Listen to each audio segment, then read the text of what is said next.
My husband and I were together for 7 years before we got married. 3 years into our marriage, he cheated on me.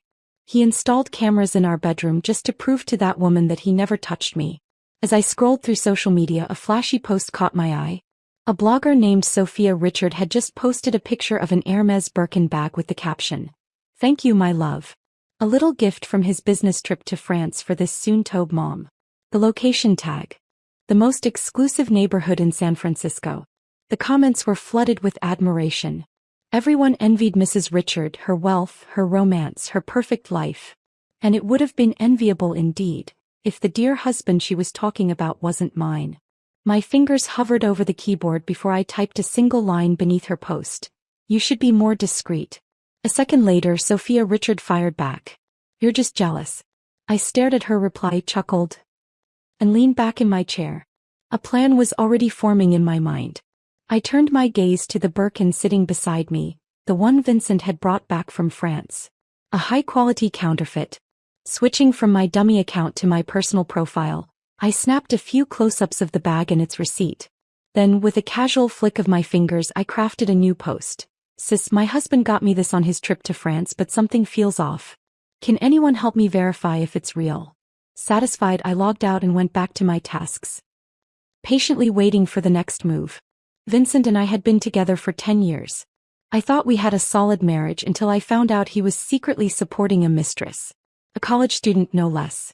It all started 6 months ago at my alma mater's centennial celebration. Vincent and I, both honored as distinguished alumni, had been invited to give speeches. That was when she latched onto him. Sophia, a young university student, bright-eyed and full of youthful charm. She had looked up at Vincent with shy admiration, her voice sweet and hesitant. "Mr. Richard, I'm sorry to bother you, but I didn't quite understand parts of your speech. Would it be okay if I added you on social media? Maybe you could help me if I have questions." Back then, I still saw Vincent as a principled man, someone who knew his boundaries. He had glanced at me for approval and I, trusting, had smiled and nodded. Little did I know, that moment was the beginning of the end for the marriage I had cherished so dearly. Vincent had never been good at lying. Perhaps it was because he had been faithful for so long that deception didn't come naturally to him. Every little change in his behavior stood out like a glaring red flag. At first, it was the way he smiled at his phone, secretively like a love-struck teenager. But the second I came near, he would hastily lock the screen, his body stiff with guilt. Then, the messages he used to send me during his work breaks became less frequent. Our conversations became less and less. Next came the sudden surge in business trips, the dwindling intimacy, and then one day he installed security cameras in our bedroom. I had frowned, confused. "Why?" Vincent had gently stroked my hair and smiled. "There have been a lot of break-ins in our neighborhood. Mrs. Nancy next door just had her necklace stolen. I'm away so often and I worry about your safety. This way I can check in on you while I'm traveling. It helps me feel at ease." That night, as I stepped out of the shower, I noticed his phone lying on the counter. Its screen lit up with a notification. I had never been the kind of wife who snooped through her husband's phone. But Vincent's recent behavior had left me with no choice. I hesitated for only a moment, then reached for it. His phone password was still my birthday. The moment I unlocked it, my eyes widened. "Is the camera installed?" That single jarring message sat in the chat window, quickly followed by another.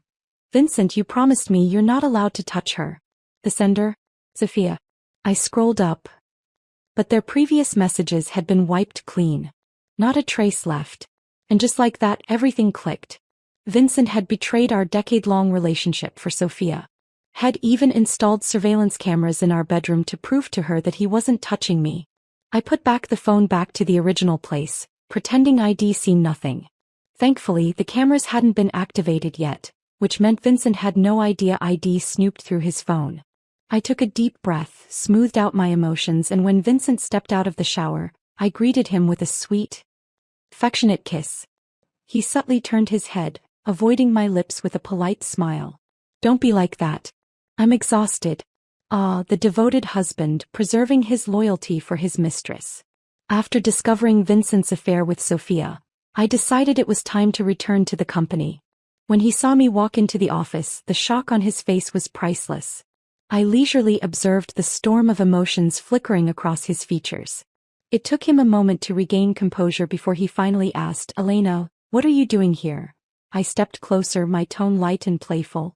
Well, you're always so busy with work and I barely get to see you. It gets lonely at home, you know? So I asked my dad to reinstate my position at the company. This way we can be together every day. After graduation, Vincent and I had both joined my family's business.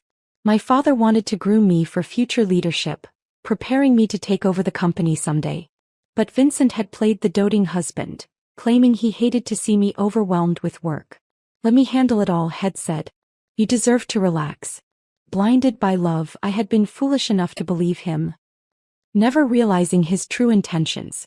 Over the years, Head quietly built his influence within the company, securing a significant amount of power. Honey, I added with a pout, you're working too hard. It's not good for your health. So, I talked to Dad and he's approved a 2-week vacation for you. You need to rest. ID already made the arrangements without asking for Vincent's opinion. The moment the words left my lips, his face darkened. That's not necessary, he said quickly, his jaw tightening. I don't need a break. There are important deals I need to handle. After a brief pause, he forced a calm tone. Elena, you're being impulsive. What if this delays critical contracts? That could seriously. I pressed a finger gently against his lips, cutting him off with a playful smile. Relax, Vincent. I'm sure my dad can handle things just fine. Then, feigning a little frustration, I added, I only did this because I'm worried about you. I just want you to rest. His expression softened slightly, though the tension lingered beneath the surface. He pulled me into a stiff embrace. Thank you, Elena.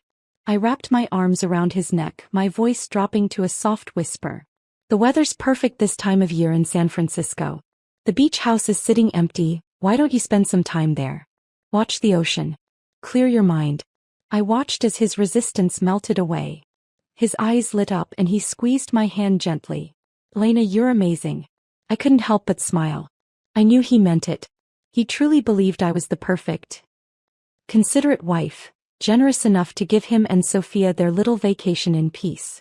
But while Vincent was away, I'd be right here, reclaiming every ounce of power Head stolen from me at the company. As expected, Vincent took Sophia to the beach house for his little vacation. He even forgot my birthday was coming up.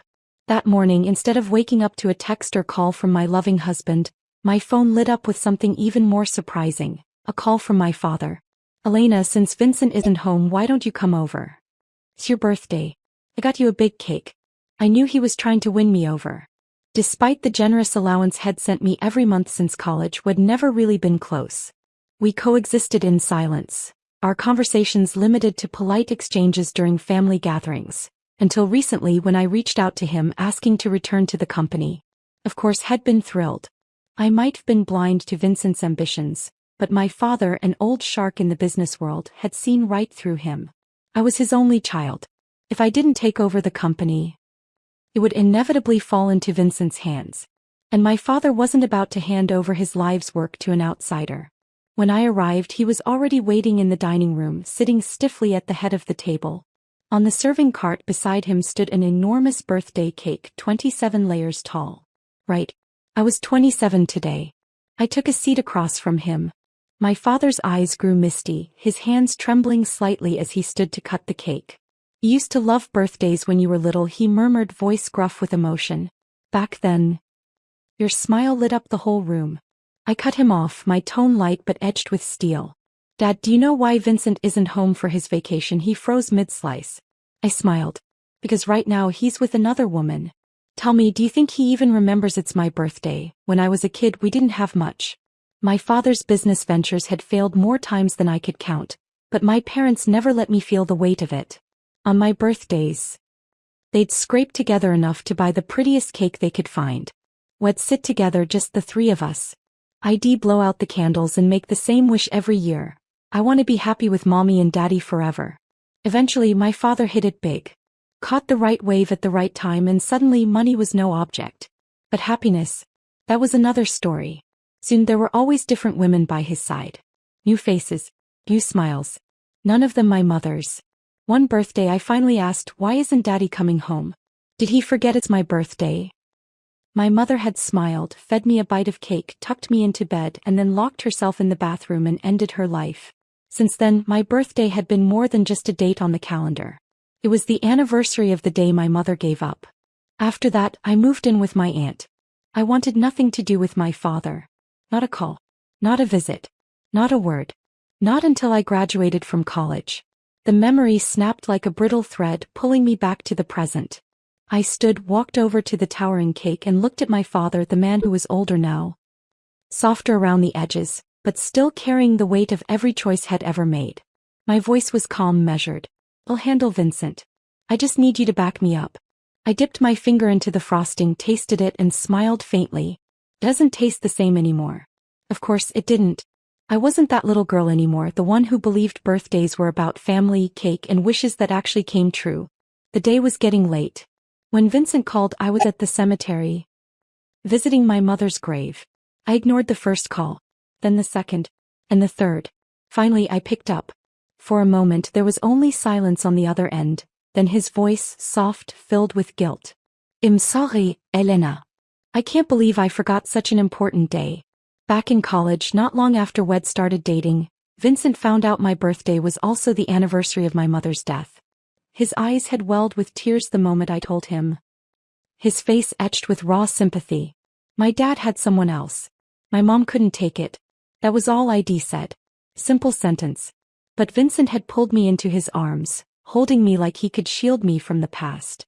We'd cursed the world together that night, raged against cheaters and liars, swearing we'd never betray each other. Never. After that, had insisted on visiting my mother's grave with me every year. He said it wasn't just for me, it was for her. "Your mom needs to see that you're happy, Elena. That you're loved." And for 10 years, had kept that promise. Till now. This was the first time I stood here alone. I guess he just forgot. Or maybe he was too busy. Funny how promises only seem to matter in the moment they're made. My voice was soft, carried by the evening breeze. "Vincent, how do you plan to make it up to me?" He whispered my name, full of remorse. "Elena." I let out a light laugh, sharp as glass hidden under velvet. "It's fine. My dad said you'll be heading to France for a business trip after your vacation. Why don't you bring me back a bag? You know what I like. Surprise me." "Of course," he replied quickly, eager to redeem himself. "We'll catch the next flight home to be with you." "No need," I said sweetly. "Enjoy your vacation." There was a pause, a flicker of hesitation before he agreed. "Vincent," I added softly, "say happy birthday to me one more time, okay?" The call ended soon, and almost instantly a notification popped up on my phone, Sophia's latest post. Her account was new, crafted with the perfect blend of luxury and charm. A curated aesthetic designed to scream effortless elegance. With her pretty face and expensive taste, she had already gathered tens of thousands of followers. Her newest update was a series of selfies. Judging by the darkening sky in the background, they'd been taken just moments ago. In one of the photos, she sat on a man's lap. He wasn't fully visible, just his hands. One held a phone, the other wrapped around her slender waist. But I recognized the bracelet on his wrist. I'd given it to him. While I was standing in the cold, asking Vincent to wish me a happy birthday, Sophia was sitting in his lap, listening to our conversation. Suddenly, the tears came. From the moment I first suspected Vincent, to the day I confirmed his affair, I thought I'd handled it all with grace, calm, composed, always in control. But I hadn't. Back in college, I refused to take a single dime from my father. I was just an ordinary girl when I met Vincent, living an ordinary life. And he loved me not for my family name or my background, but simply for who I was. His love wasn't complicated, it was pure, fierce, and real. While everyone around us dabbled in fleeting college romances, Vincent pursued me with unwavering sincerity. His confession wasn't some grand gesture, but it was heartfelt, steady, like he'd carved the words straight from his soul. He'd wait for me outside the dorm, eager to walk me to class, to the library. For 4 years, we strolled that familiar path together, hand in hand, under the soft glow of morning light, believing our future was just as bright. When we took our graduation photos after the crowd had dispersed, he surprised me with a bouquet and insisted on one last picture, just the two of us. Elena had said, cradling the flowers and smiling into the camera, "Our past and our future are right here, all in one frame." Did that 22-year-old boy ever imagine that 5 years later we'd end up like this? On our wedding day, I stood before my mother's grave, beaming with joy as I told her I'd found true love. Mom, you'd be so happy for me. Now I could almost feel her watching me as I crumbled, drowning in the same pain she'd once endured. Mom, I whispered, my voice trembling, why do hearts change so fast? I never understood why my father suddenly stopped coming home. And now, I didn't understand how a decade of love with Vincent could vanish overnight, like it had never meant anything at all. Maybe that's just the nature of men. Maybe the only constant in this world is how easily people change. The wind brushed against my face, soft and cool, as if offering some quiet comfort. But my mother had no answers. After I got home, I came down with a fever that burned for an entire day and night. Vincent showed up at the bedroom door late at night, breathless, his face etched with worry. I opened my mouth to ask why he was back, then remembered hazily that I must called him while I was delirious. He crossed the room, pressing his hand to my forehead before sighing softly. Elena, how did you let yourself get like this? My eyes stung. I wanted to ask him the same thing. How did you let us get like this? But what was the point? It was too late for questions. Too late for answers. I refused to go to the hospital, so Vincent rummaged through the cabinets, found some medicine and helped me take it. Then he made me a bowl of oatmeal porridge. Cradling my head in one hand, he gently fed me the medicine. Then, like it was second nature, slipped a toffee candy into my mouth right after. He chuckled softly. You're being so cooperative today. Used to hate taking medicine. That simple, tender comment unraveled me. Tears welled up, slipping down my cheeks before I could stop them. His smile faded, replaced by a flicker of surprise as he reached out, wiping the tears with his thumb. What's wrong? Are you in pain? I shook my head, sniffled, and forced a fragile smile. It's nothing, Vincent. I just missed you. He froze. Guilt flashing in his eyes, a shadow too quick to hide. Was he ashamed? Maybe. Vincent gently patted my back, his voice a soft murmur. But I'm right here, Elena. I didn't respond. Instead, I leaned into him, letting my weight sink into the warmth of his arms. No hesitation. No tension. He wrapped his arms around me, holding me tight. Of course he felt guilty. What kind of man wouldn't, cradling his sick wife, his faithful wife, while hiding the stain of betrayal in his heart? That guilt made him tender, attentive. But tenderness from Vincent had become a rare thing. Rationed mostly for Sophia these days. Felt foreign. Off balance. I nestled deeper into his chest, my cheek brushing against the fabric of his shirt. My eyes drifted to the corner of the room, catching the faint, blinking red light of the surveillance camera. Vincent fed me spoonfuls of porridge, peeled fruit, and checked my temperature every hour. His phone rang once. He glanced at the screen, then silenced it without a second thought, staying by my side as if nothing in the world mattered more. His devotion felt excessive, almost theatrical. For a fleeting moment, it transported me back to the early days of our relationship. Back when his love was untainted, untested, and absolute. It's ironic, really, that it took his loyalty to make our love feel alive again. Vincent /. His phone rang again just as I was drifting off to sleep. Half awake, I squinted at him. Why aren't you answering? He hesitated for a beat, then replied softly, it's nothing. Just a spam call. I watched him quietly, a faint smile curling at the corners of my lips. With a sigh, he set the phone down in front of me. Elena, if you don't believe me, you can check for yourself. Of course, I didn't. But Vincent answered it anyway. When the phone rang for the third time, he glanced at me apologetically. Elena, it's Frank. He needs something, he'll take this. Frank. His closest friend since college. The kind of friend whose name never raised suspicion. Vincent stepped out to take the call. When he returned, he was in a rush, his words spilling out in a hurried breath. Frank's car broke down on the highway. I need to go pick him up. I put on my best concerned face, nodding with understanding, urging him to hurry. As he reached the door, he paused, glancing back at me lying there, feverish and frail. His expression softened with guilt. He doubled back, leaned in, and whispered, I'm sorry. I shook my head, waving off his apology with a gentle smile. It's okay. Really. He kissed my forehead tenderly, his hand brushing against my hair. Take care of yourself while I'm gone, okay? The effort it must have taken for him to shuttle between two lives, to perform affection here while his heart beat elsewhere. After he left, I picked up my phone. Sophia had posted on Instagram about 30 minutes earlier. Just one line. I'm planning a surprise for him. I wondered what kind of surprise that might be. Eventually, exhaustion pulled me under and I drifted off. When I woke up the next morning, her account had been updated again. 4:37 A photo. She was cradling her stomach, the faint curve of her hand resting protectively over it. Behind her stood a man, his face out of frame, captured mid-motion as he shrugged off his jacket. Broad shoulders, narrow waist, tall lean frame. The location tag. San Francisco. The caption read, "Our little family of 3 is finally complete." The comments section was flooded with congratulations. My chest grew colder with every word. Sophia's pregnant. I once dreamed naively of having a child with Vincent. For 3 years of marriage had always brushed off the idea, claiming he was too busy, that we should wait until his career stabilized. I respected his wishes, but in the quiet corners of my heart, I often pictured our future. A family of 3 warm and whole. Our child would grow up in a loving home, with parents who adored each other. Shed blow-out birthday candles on the prettiest little cakes, her eyes glowing with dreams and wishes bathed in soft candlelight. I'd give her all the love and warmth I never had, every missing piece of my own childhood, stitched into hers. But that dream was gone now. Staring at Sophia's post where she gently cradled her growing belly, I found my hand drifting to my own flat stomach. And surprisingly, I felt relief.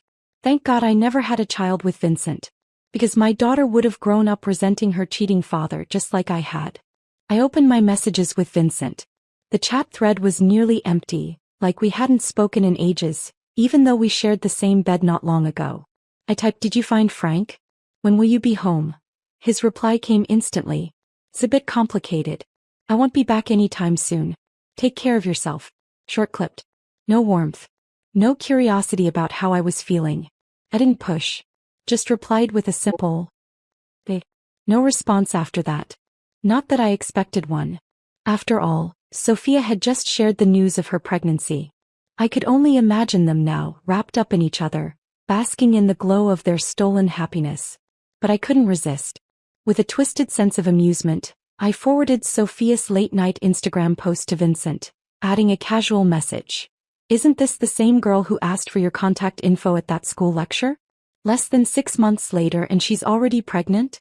She's still in college, right?" No reply. Not even after hours. I told myself not to care. Then I put my phone down, turned off the light and went to sleep alone.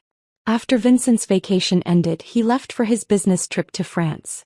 Yet Sophia's social media location still pinned her right where she'd been all along, nestled comfortably in that luxurious San Francisco neighborhood. My house of gold, sheltering his little treasure. 2 weeks later, Vincent returned. By then, I had already woven myself into the very fabric of the company. The network of industry connections had spent years cultivating. Now mine.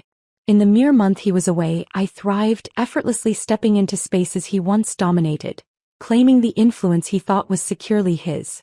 My plan was nearly complete. All that remained was the perfect opportunity. And wouldn't you know it? Vincent and Sophia handed it to me on a silver platter. The moment his plane touched down in San Francisco, Vincent didn't come home. He went straight to her.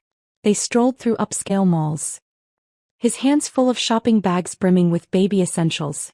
Everything from tiny nail clippers and baby ear swabs to a luxury bassinet that probably cost more than my first car. But he didn't stop there.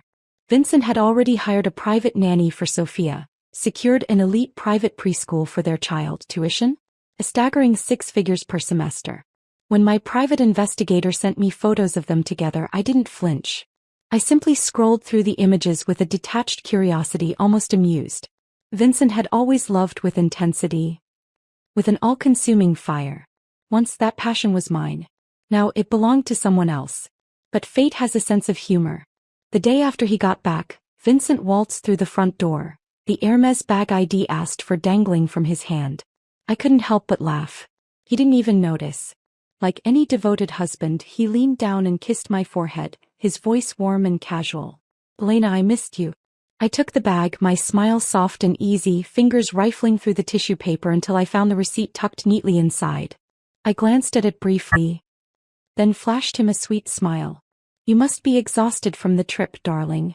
He pulled me into his arms, his breath warm against my hair. "Seeing you makes all the exhaustion disappear." I didn't respond. Just smiled, tucked the receipt away and let him hold me. The next day, Sophia posted on social media, flashing her brand new Hermes Birkin.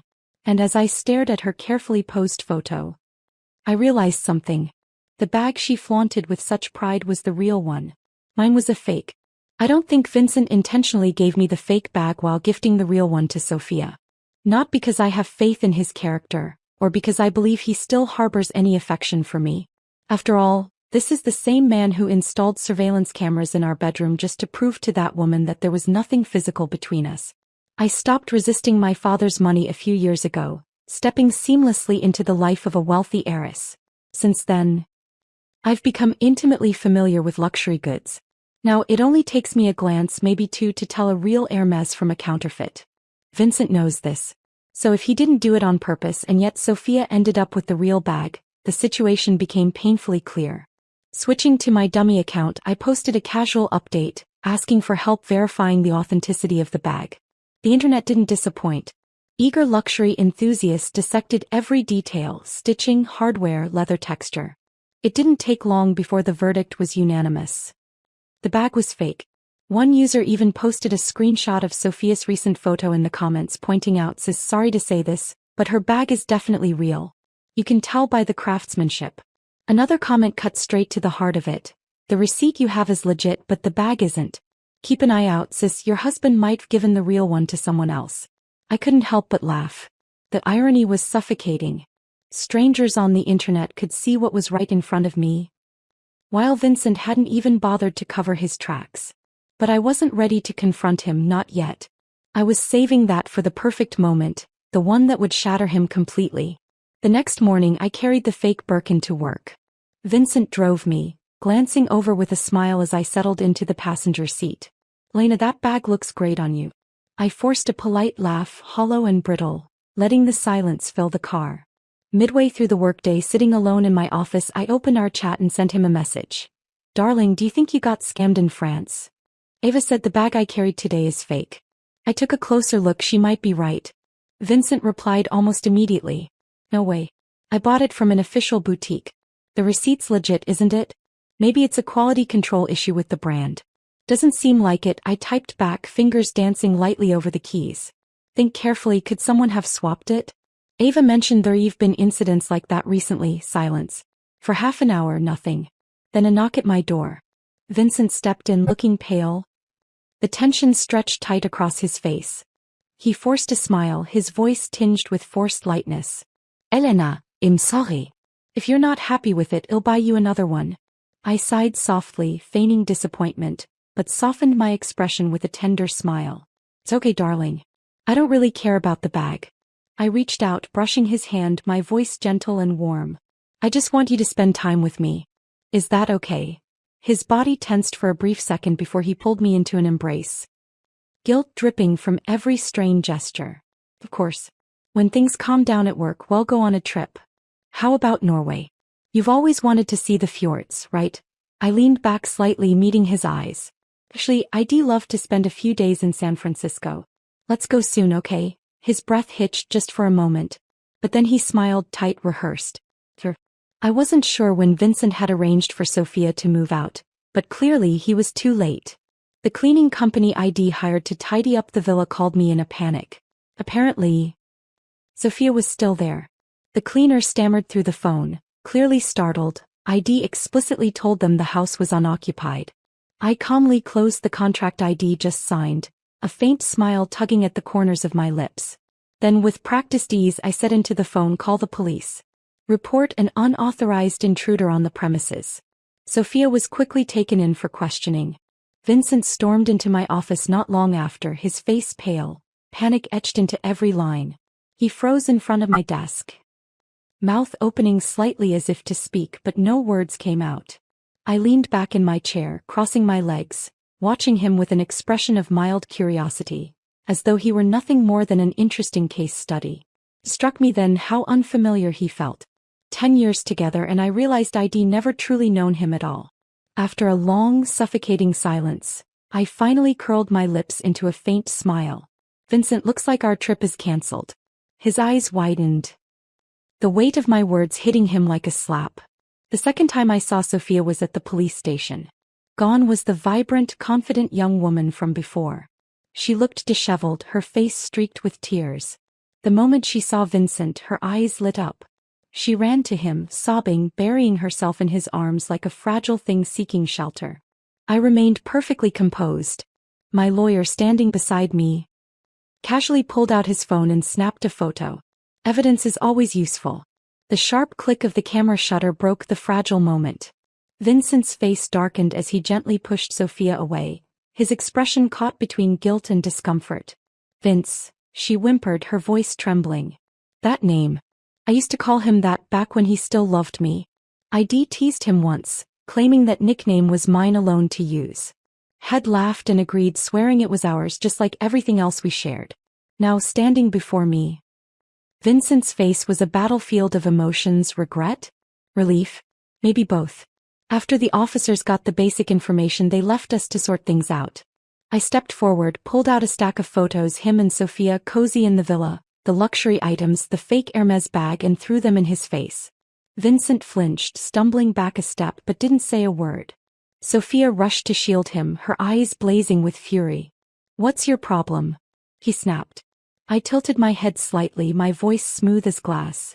"Sophia, shouldn't I be the one asking you that?" I took a step closer, my tone soft but sharp enough to cut. "Sleeping with my husband, living in my house, stealing my bag. Tell me, Sophia, do you have any self-respect? What's it like being the other woman?" Vincent's face turned ashen, but Sophia wasn't done. She straightened, her cheeks flushed with anger.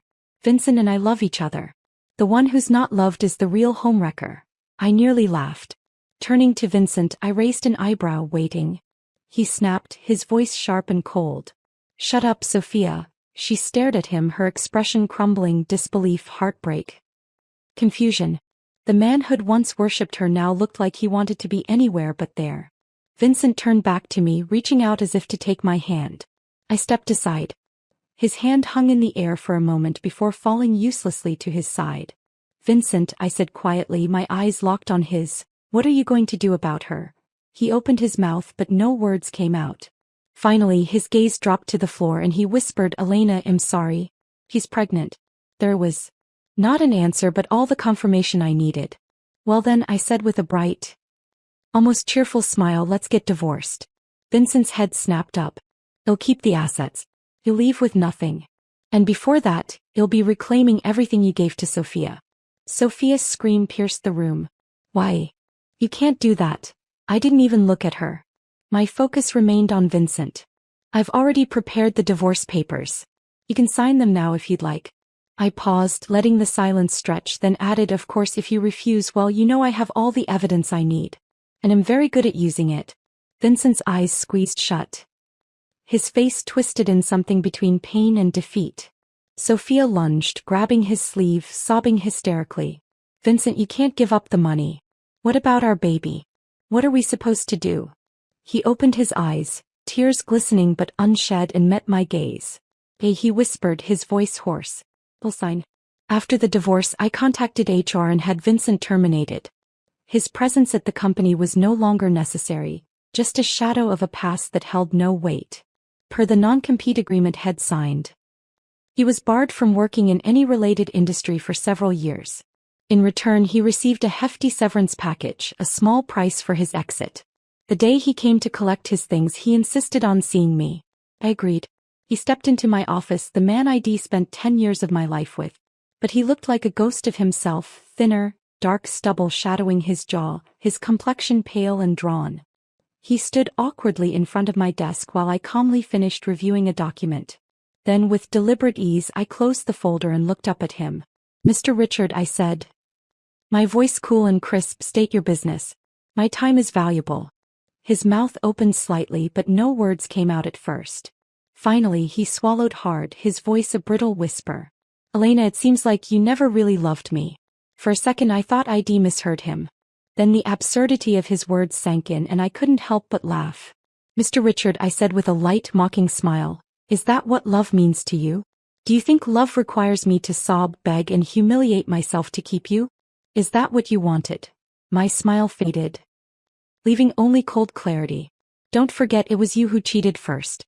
I leaned back slightly, my gaze steady and unflinching. Yes, I loved you once. But I love myself more. I refused to keep suffering for someone who threw me away. His face darkened, his expression tightening with every word. Softening my tone just slightly, I added, you love Sophia. I let you go so you could be with her. What's there to complain about? His eyes grew distant as if he'd just realized something, his voice faint. Yes, I love her. Elena. I'm sorry. I fell for someone else. At least he was honest. For a brief moment, it felt surreal, like this entire decade had been some elaborate joke. Maybe Sophia really was his true love. After all, what else could explain a man so easily discarding 10 years for someone he'd known less than 6 months? But none of it mattered anymore. I smiled, my voice light, almost cheerful. Then I wish you both a long, happy life together. 2 weeks later, I posted an update about the infamous fake Hermes bag on social media. Mystery solved. Turns out my ex-husband's thoughtful gift from his business trip was swapped by his mistress. Oh, and surprise, she'd been living in a villa under my name, parading herself online as some luxury trophy wife, racking up followers. Well, I'm divorced now. Reclaimed every asset. The cheating ex left with nothing. The post blew up. Comments poured in, people cheering me on, throwing virtual confetti, shouting queen behavior and so satisfying. It didn't take long before someone dug up what appeared to be Sophia's account. And just like that, she became the internet's favorite scandal. Self-proclaimed college classmates emerged from the shadows, claiming she was a serial mistress with a long history of wrecking relationships. Then came an alleged high school classmate, fanning the flames even further with a juicy tale, how Sophia had been caught dating a married man back in the day, only for his wife to find out and break her leg in a confrontation, forcing her to transfer schools. I never confirmed whether Sophia was the mistress in question. But the damage was done. Her past painted itself across every screen, pixel by pixel.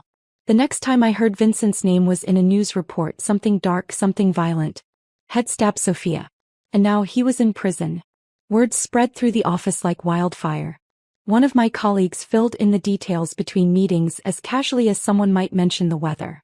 Apparently, Sophia had burned through Vincent's meager savings in no time. Once he was broke, she dumped him without hesitation. But Vincent couldn't let go. Clinging to what was left, he used the child as an excuse, begging her to stay. He refused to believe the rumors, convinced that the Sophia he knew was different. That she loved him. Until she told him the truth. The child wasn't his. In fact, she wasn't even sure who the father was. Does it matter? She'd reportedly said. As long as it's not yours. I just needed someone rich enough to cash in on. She admitted it without flinching. She'd liked Vincent because he had money, sure, but more than that. Because he'd been stupid enough to genuinely love her. She hadn't expected our marriage to crumble so quickly, or for him to walk away empty-handed. All those gifts gone. And for what? Her time, her effort, her body, all wasted. Worse than being a prostitute, she'd complained, according to one of her friends. Funny thing is, her other clients didn't care. They knew what she was. They weren't looking for loyalty. But Vincent said he loved her. So he stabbed her. When Sophia woke up in the hospital, she cursed his name, screaming at him through clenched teeth. You never loved me. You just hated me for ruining your life, your marriage, your job, everything. You're pathetic. And maybe she was right. Maybe Vincent didn't love her anymore. Maybe he just hated that she'd turned him into nothing and then tossed him aside like he'd never mattered. I heard all of this from Ava the same day I signed a major international contract. She laughed, shaking her head. Karma really did its job, huh? I just smiled. Because none of it mattered anymore. Some people, some stories, they fade into the background. Like echoes at the foot of a mountain. And the higher you climb, the quieter they become.